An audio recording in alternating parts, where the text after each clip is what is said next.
Show da Pelada veio até aqui à frente do Beira-Rio pra gente trocar uma ideia com o Cléo Hickman. Essa figuraça que jogou no Palmeiras, no Flamengo, no Barcelona e também, claro, no Internacional.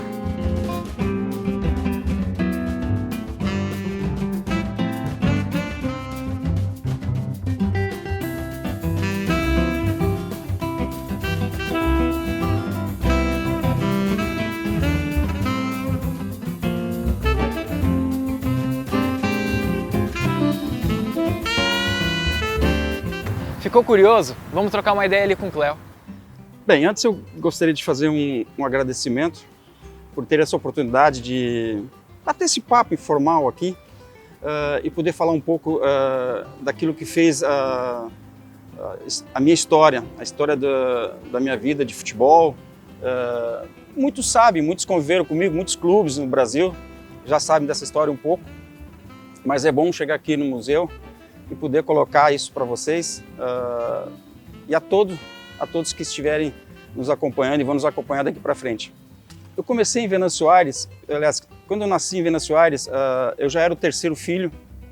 Meu pai trabalhava no fumo e a minha mãe trabalhava em erva mate. A gente se mudou para Santa Cruz, que o pai continuou trabalhando em fumo. Santa Cruz do Sul, uma cidade maior, mais centrada, uma cidade industrial. E por coincidência, morávamos perto do estádio do Avenida, do Esporte Clube Avenida. A gente se criou ali nos campinhos, perto do campo da Avenida em Santa Cruz, e um passo, a gente está jogando já no profissional do Avenida, lá com 16 anos. E aí veio o convite do Internacional, a possibilidade de vir para cá. Todos sabem que no Internacional chegamos a ser 3 irmãos jogando. Eu, o Cléo, no profissional, o Silvio veio para os juniores e o Amauri logo em seguida também veio para os juniores, quando o Silvio já jogava no profissional comigo. Então éramos 2 irmãos no profissional, chegamos a ser 2 irmãos por um bom tempo aqui no Internacional. E eu me lembro que o meu treinador era o Carlitos Muradais, era hoje um sargento lá, já aposentado agora em Santa Cruz, foi jogador do Internacional junto com o Gainetti, que era o treinador daquela época da base aqui. E nós tínhamos um jogador no Avenida que precisava fazer uma cirurgia, Rogério. Logo se formou a ligação, vamos levar o Rogério a Porto Alegre, o Inter faz a cirurgia, e levamos o Cléo para fazer teste. Se tudo der bem, o Cléo fica e o Rogério vem com a cirurgia resolvida para nós. Pronto, eu vim para cá junto com o Rogério, ele fez os exames, acabou não precisando fazer a cirurgia e eu fiz teste, um atrás do outro. E aos olhos do Carlos Gainetti, na época teve uma história muito grande aqui no Internacional como goleiro, era o nosso treinador. E ele me achou entre 400 que naqueles 2 meses fizeram o teste, apenas eu e o Gerson, um colega meu da época, de Campo Bom, que ficamos no Internacional. A minha característica, ela de muita movimentação, uma boa condição física, eu acho que se equiparava àquele Internacional que tinha 75, 76, alguns dos melhores jogadores do Brasil e do mundo. Era um time consagradíssimo, talvez o time da década de 70 era o Internacional daquele 75, 76, com o Rubens Minelli treinador. A forma que eu jogava, eu encontrei no Internacional jogadores totalmente prontos, iguais. Eu tinha uma semelhança de jogar com o Batista. Eu cheguei a ser criado a ideia de que eu seria o substituto do Falcão, algo muito difícil, porque o Falcão era considerado um dos 3 melhores jogadores do mundo. Eu, quando cheguei a Porto Alegre, eu fiquei na base, evidentemente, os 2 primeiros anos, e por muitas vezes a gente tinha o convite eventual de treinar com o profissional. E eu me lembro, essa região aqui mais ou menos, que hoje é um estacionamento, a gente tinha o suplementará, que era do profissional, e a gente vinha treinar e, obviamente, a gente ficava chutando a gol. E um dos goleiros era o Manga. A gente chutava, a gente achava que a gente estava chutando forte, que a gente estava arrebentando, que a gente estava causando algum impacto, né? E o Manga olhava para nós assim, pegava com uma mão, com descaso, com despropósito, uma coisa assim natural. Porque, pô, quem chutava nele era Valdomiro, era Jair, jogador Chico Fraga, com alto poder de chute. E a gente, gurizão lá com 17, 18 anos, achava que estava arrebentando. E ele brincava com a gente, dizia assim, guri não chuta nada, porque ele dizia uns palavrãozinhos aí que a gente só não quer comentar, mas ele era ele sabia bem o que dizia, de uma autoconfiança na sua majestade Manga no gol. Mas isso me fez entrar no ritmo deles, acompanhar esse treinamento deles no mesmo nível, e já logo em 78, no meu 2º ano e meio, eu já estava no meio do grupo profissional jogando, e claro, interrompido aí em 79, porque eu participei o ano inteiro da seleção de base da seleção brasileira, Na época o Mário Travalini era o treinador, a gente participou de muitos torneios mundo afora devido ao Pan-Americano em Porto Rico. Eu tive a oportunidade de ser o capitão daquela seleção, fomos campeões, medalha de ouro, uma das conquistas que eu tenho muito orgulho, ainda jogando na base do Internacional, ser campeão pan-americano pela seleção brasileira. Logo quando eu cheguei no profissional, que eu estava saindo dessa seleção campeã, entrando direto em 80, eu me deparei com um grupo pronto, formado, porque foi campeão brasileiro e teria direito a disputar Libertadores. Então fomos para a nossa Libertadores ao lado desses homens todos, desses nomes, esse grande time que tinha o Internacional naquela época. O ano todo correu muito bem, mas perderam a partida final lá contra o Nacional e infelizmente por lesão não pude participar desse jogo e acho que o nosso time estava muito fechado. Ele aprendeu a conviver com 2 jogadores na frente da área, que era eu e o Batista. Ele convivia com 3 jogadores logo à frente, que era o Jair, Falcão e Mário Sérgio. Então a equipe se desenhou, a equipe se formou e a equipe, e com isso eu entrei nesse grupo e arrumei meu espaço, a minha característica de jogar, a forma de ver as coisas. Tinha um Falcão como capitão, tinha um Batista como capitão e eu buscando aquilo que eu já tinha aprendido na base, mesmo na seleção de novos e campeão, eu aprendi mais ainda com eles. E assim que todos foram saindo, fiquei eu de capitão. 81, 82, até 83, quando saí para o Palmeiras. No ano de 81, fizemos um campeonato fantástico, que eu fui considerado o jogador do ano, que foi um ano fantástico em relação ao Campeonato Gaúcho, que para mim foi o melhor ano dentro do Internacional. Mas existiam fatos isolados assim que mexiam com o brilho de todo mundo. Fiz um gol no Leão, que passou depois a ser muito meu amigo, joguei com ele no Palmeiras, estive com ele no Sport Recife. Mas o Leão, fiz um gol nele, que era o goleirão daquela época, e muito bem no Grêmio, fiz um gol nele aos 42 minutos, mas existia uma área próxima ao gramado, assim, chamada Coreia, que é o ponto alto nosso aqui do pessoal, e é onde a gente chegava para fazer a festa e a comemoração. E o pessoal vibrava muito com isso. Então você via aqueles 7, 10 mil colorados grudados naquele alambrado, tentando ver o narizinho na ponta do arame, assim, para ver o que acontecia. E a gente os via melhor quando a gente fazia um gol e corria até perto deles, como foi acontecendo esse gol que eu fiz do Leão, e acabamos virando um jogo aqui no Beira-Rio por 2-1, empatamos no Olímpico e viemos fazer a festa aqui no Beira-Rio. E o interessante é que naquele dia a gente não tinha como sair do Olímpico, que era muita festa. E aí fizemos uma volta em alguns bairros e chegamos aqui, havia mais de 30 mil pessoas já aqui dentro do Beira-Rio, cercando o Beira-Rio para receber a delegação. A importância desse fato e para mim, hoje como torcedor, lamentar ver hoje que as torcidas para chegarem do Inter à Arena do Grêmio ou do Grêmio para vir para cá, elas têm que vir protegidas por brigada militar, por bases de muros e proteções e tudo mais, devido a esse problema de desinteligência, de desacerto entre todo mundo. O que naquela época nós não tínhamos. Botávamos 10 mil gremistas aqui, 10 mil gremistas colorados lá, e saía todo mundo junto comemorando. Existia mais civilidade nesse sentido. Falar um pouco do ano de 81, como eu estava comentando, o brilho nacional e internacional foi tão grande que chamou a atenção de clubes no Brasil, com certeza, e o Rubens Minelli naquela época era o treinador do Palmeiras, mostrava logo interesse. Eu tive a oportunidade de dar uma passada na Espanha, no Barcelona, em 82, devido a esse brilho todo fantástico que eu pude ter aqui no Campeonato Brasileiro, regional, esse destaque no Internacional. Me levou a outros campos, a outros gramados.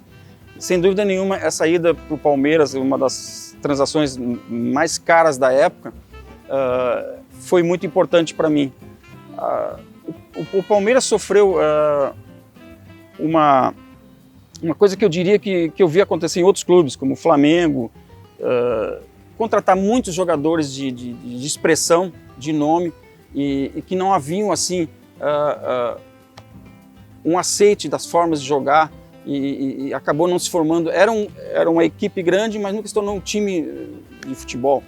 Fiquei 2 anos no Palmeiras, aí já jogando inclusive com o Batista. Nós tínhamos 6, 7 jogadores da seleção brasileira, tínhamos jogadores bolivianos, seleção uruguaia, enfim, era uma equipe de muitos valores e até o professor Rubens Minelli confidenciava com a gente naquela época que por tudo que a gente fazia e tentava organizar, não se tornou um time vencedor naquele período. Inclusive contava com o Leão, com o Luiz Pereira, Enéas, nosso querido Enéas e tantos bons valores, mas não conseguimos formar um time que nem sempre uma reunião, uma constelação de bons jogadores num grupo, de uma forma meio rápida, ela se transforma numa grande equipe para se fazer um time vencedor. Mas eu trabalhei depois no profissional com um dos maiores gênios daquilo que eu pude ver ao longo da minha carreira no futebol, que se chama Enio Andrade.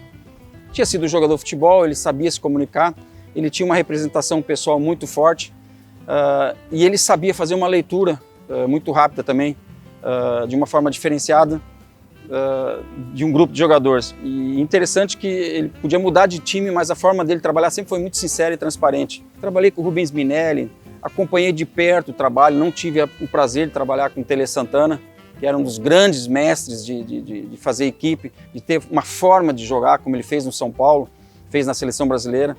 Eu acho que a partir de um treinador que pode montar uma equipe de uma certa data adiante, ele consegue passar aquilo que ele vê, aquilo que ele consegue de melhor da equipe. Um dos grandes crimes que eu vejo hoje no futebol é criar jogadores que jogam em 5, 6 posições, múltiplas funções, múltiplas posições, e no final a torcida, ele chega, joga alguns meses, vai embora, a torcida não sabe nem o nome, nem a real posição dele que ele jogou. Isso vem pela essa troca constante, em alguns casos, de treinador, de grupo de trabalho, filosofia de um time. E com certeza isso, de um modo geral, prejudica toda a estrutura. Hoje eu sinto falta, e é difícil dizer que eu tenho um filho de 34 anos, o mais velho, e não vi o Inter ser campeão brasileiro. É uma pena, porque já fazem 40 anos desde 79. Mas o Inter passou por inúmeros momentos e não deixou a fé e o prazer do futebol da torcida morrer. A cada ponto que se renova, a cada título que se renova, a cada campeonato que se renova, você mantém a paixão pelo futebol. E isso para nós aqui no Sul é muito importante, que a gente tem 2 grandes estádios, 2 grandes times, e essa é a nossa força do futebol. O futebol se permanece vivo no Brasil atual, passado, e hoje até a gente contando essas histórias aí, um pouco desse aí para o museu, para as pessoas saberem o que aconteceu ontem, o que está acontecendo e projetar para amanhã. Por que Barcelona? O que aconteceu? Por que você foi para Barcelona? Um jogador aqui do Sul, enfim, e eu me lembro, eu comentava isso com o Falcão uma vez. Pô, Falcão, tá certo que tu foi pro Roma, fomos lá fazer aquele jogo lá em 80, mas eu no Barcelona, tu tá acreditando nisso? E ele dizia assim, mas por que não, sabe? A minha fase aqui em 81 foi tão boa que existiu esse convite, até por um período ruim que estava o Barcelona no campeonato em 82, e o campeonato ele era curto em função da Copa do Mundo e o No Camp. O estádio do Barcelona ele era a sede de abertura da Copa do Mundo, então tinha que ter preparativos. Terminou logo no início de maio, bem cedo o campeonato, e eu fui para lá em fevereiro, foram 3 meses e pouco, e jogar muito pouco, mas a experiência que se adquire saindo, aquilo sempre pesou sobre mim, essa cobrança, mas uma cobrança boa. Comentários de muitos elogios, o fato de um jogador aqui do Sul ter ido jogar naquela época no Barcelona. Era um fato raro, tinha tido poucos jogadores lá, Evariste Macedo tinha passado lá, Roberto Dinamite, tinham passado por lá meio que rápidos também, alguns com um pouquinho mais tempo, mas o meu foi muito rápido, eu considero uma passagem pro futebol como jogador não proveitosa dentro do campo, mas fora, com uma experiência fantástica. Conhecer aquele país, conhecer como se treina, como se vive aquele dia a dia, me fez trazer junto experiências de rotina. Até o quanto é importante a recuperação após um jogo. Pude participar de uma pré-Copa do Mundo e muitas entrevistas pude participar de programas e eventos que brasileiros faziam em função daquela seleção que se formava, daquele jeito de jogar fantástico que o Brasil tinha e a qual aqui eu fazia parte. Nunca consegui jogar na seleção principal e também entendia porque os melhores jogadores estavam exatamente ali no meio de campo. E nós fizemos aquela Copa do Mundo fantástica, lá só não conseguimos vencer. Mas para o futebol, para a qualidade do futebol, Barcelona e a Copa do Mundo viu o que o Brasil tinha. E eu pude estar próximo disso. Só não pude jogar essa Copa do Mundo. Mas lá do Barcelona, aquele período, voltei ao Internacional, terminei aquele ano de 82 aqui, fomos novamente campeões aqui, aí sim eu fui vendido ao Palmeiras e daí se seguiu a minha carreira. O fato do Internacional ter ganho o torneio Juan Gamper do Barcelona em Barcelona é um fato inédito. Nenhum país fora do continente europeu teve a oportunidade de ganhar do Barcelona dentro do Nou Camp um título. Mas aí eu lembrava numa participação da imprensa no jogo, na véspera do Mundial, quando o Inter novamente enfrentava o Barcelona, eu dizia, mas eu não sei por que tanto pânico, tanto receio, nós já vencemos o Barcelona na casa dele, por que não vencer agora num território independente, fora, vencer um campeonato mundial? E nós podemos sim, eu ganhei lá e tenho certeza que o Inter pode ganhar aqui. A gente comentou isso e o Inter venceu novamente o Barcelona numa segunda final. Eu acredito que o Barcelona não tenha perdido para nenhum clube novamente fora do continente europeu 2 títulos de tamanha importância. Então a torcida internacional gosta de ter isso, o clube gosta de proporcionar isso para a torcida. E tendo essa troca em qualquer clube do Brasil, em qualquer lugar, até no nosso futebol de várzea que acontece e a gente acompanha ao redor de Porto Alegre, por todo o Rio Grande do Sul, essas rivalidades elas mantêm vivo o torcedor do futebol, o amor pelo futebol, a paixão, aquele pai que quer transformar o filho em jogador de futebol já com 10 anos, com 8 anos. Muitos me ligam, perguntam, puxa, Cléo, tá tanto tempo no futebol, o que tu poderia fazer, como é que tu pode me ajudar para que o meu filho seja jogador de futebol? Existe todo um trabalho inicial que eu procuro orientar os pais, mas é longo o caminho e a paixão é o principal subterfúgio. Deixa o filho jogar na várzea, deixa o filho se criar, que a paixão vai nascer dentro do futebol dele. Se ele tiver que ser jogador de futebol, ele vai ser. Isso aconteceu comigo. E fico muito grato por essa profissão que Deus me deu a oportunidade de ter, de desenvolver, e dentro da minha família. E eu imagino, mesmo o pai e a mãe não estando com a gente hoje, o orgulho que eles sentiram dos 3 filhos dele jogando no Internacional. Os 3 filhos seguiram essa carreira e puderam, com muito respeito, com muito carinho, com muito amor, jogar durante toda a sua carreira esse futebol e essa paixão nacional. O que jogou, meu Deus, Sócrates, Toninho Cerezo, Falcão, o que jogaram, o Zico, o Zico e o Falcão foram mestres da minha época. Tinha o Leão com uma história fantástica no gol, mas também tinha Tafarel. Aí você vai cometer injustiça. Roberto Carlos numa lateral, o que jogou Roberto Carlos, o que jogou Júnior naquela lateral, o que jogou Leandro do outro lado. E a gente sabe que houveram outros nomes antes e depois deles. Joguei com zagueiros fantásticos joguei contra com Moser, joguei com Mauro Galvão. E eu gostaria que esse pequeno panorama que eu fiz se tornasse a minha seleção. Mas justa homenagem seria dizer que a minha seleção preferida foi a seleção de 82, foi a da minha plena geração. Não me inclui, porque ali estavam alguns dos melhores. Faltou alguma coisa, porque eu imagino que até um pouco de arrogância da torcida, da imprensa, do país, do time, dos jogadores, da comissão técnica, de todo mundo. Todo mundo teve um pouco de arrogância demais daquele time. Se tivesse um pouquinho mais de humildade, em alguns momentos, todos que eu citei, não só os jogadores, evidentemente, talvez a gente tivesse sido campeão e teria sido consagrado uma das melhores seleções de todos os tempos. Graças a Deus nós temos alguns dos melhores artistas do mundo, os artistas da bola.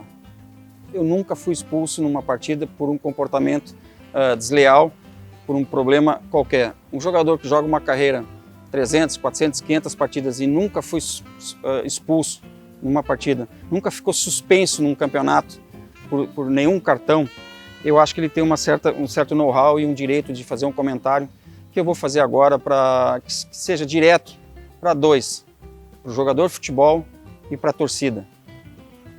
O jogador de futebol brasileiro está com um costume muito feio, deselegante, de provocar situações de lesão, de faltas forçadas e de situações que constrangem a arbitragem e que atrasam e que perturbam e que prejudicam o rendimento de uma partida.